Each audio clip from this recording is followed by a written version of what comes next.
Xin chào anh em. Anh em ơi, thì hôm nay mình mới rảnh rang mình ngắm nghía nhà cửa thì mình phát hiện ra là nhà mình cũng có khá nhiều rán anh em ạ.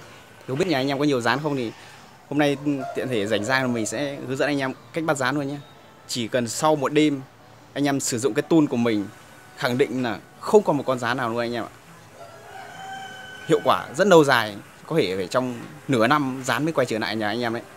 Ok, let's go. Đây cho anh em vào xem căn bếp mình. Đấy. Anh em nhìn thấy con rán này chưa? Nó có động hành không? Buồn áo không?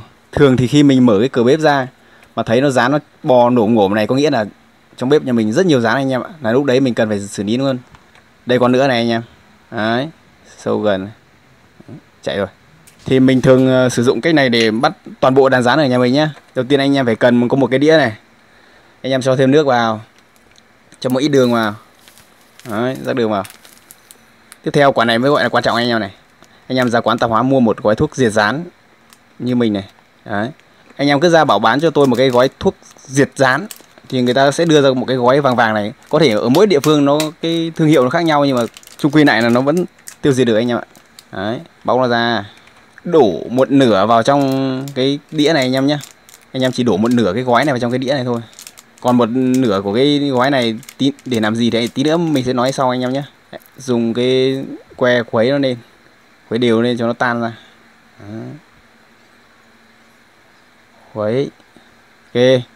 Sau đó anh em đặt ở cái vị trí nào mà dán nó tập trung đông nhất nhé. Thường là cái vị trí nào ở dưới gậm. Đây mình đặt ở dưới cái máy giặt này. Chỗ này dán nó thường xuyên qua lại nhiều này.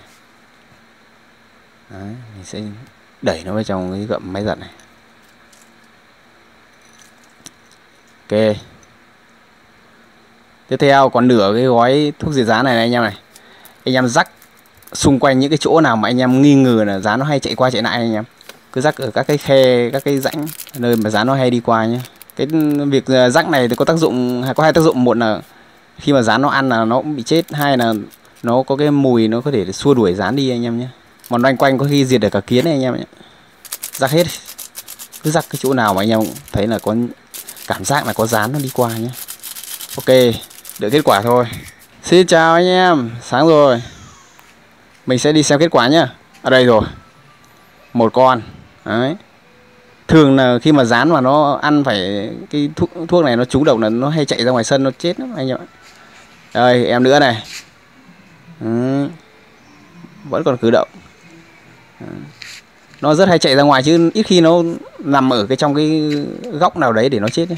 Đây. Ui. Em này nát bét rồi. Sáng nay vợ mình dậy sớm nấu cơm xéo nát mấy em rồi. Đấy, em này kiến đang tha rồi. Rắn to rắn nhỏ chết hết anh em. Đây. Đấy, mấy cái con nhỏ nhỏ này, mấy con nhỏ nhỏ này đoạn nó sau này nó lớn lên nó thành rắn to nó có cánh anh em. Lúc bé này nó chưa có cánh đâu. Đấy. Khi mà diệt tất cả các loại rắn nhỏ này thì nó sẽ không có rắn to nó bò anh em nhé. Đấy. Bé tí này chết hết. Đấy. Chết từ bố đến con. Đấy. Con này bé tí này. Đầu đũa chết. Đấy. Hiệu quả trông thấy anh em nhé. Đấy. Nhà anh em nào mà nhiều rán sáng sau xem kết quả thì vãi ninh hồn đấy nhá, có khi là nâng kho hót luôn. Đây nhà mình thì mình diệt thường xuyên nên nó cũng hơi ít anh em. Đấy, bé tí này. Ui rồi quá nhiều. Đấy. Đây em nữa này. Anh em thấy chưa? Quá chất. Đấy, cách nào rất đơn giản thôi, anh em diệt sạch rán. Diệt cả công ty họ hàng nhà rán luôn. Đấy, trong bếp là hết rồi. Ở đây, còn em nữa này. Đấy. Quá nhiều luôn. Bây giờ mình sẽ đi vào trong nhà vệ sinh xem là có con nào không. Đây rồi, một em. Đấy. Chết nó bay vào cả vào đây luôn. Đấy. Đấy. Cử động, vẫn còn cử động anh em ạ. Đây em nữa anh em nhá. Đấy. Đây sáng hôm sau anh em ạ. Đấy, trời nó hơi mưa tí. Thêm một em nữa này. Đấy. Hiệu quả kéo dài đến vài ngày hôm sau anh em nhé. Nhưng mà những ngày sau thì nó sẽ ít hơn anh ạ. Giết bao giờ không còn con rán nào thì thôi.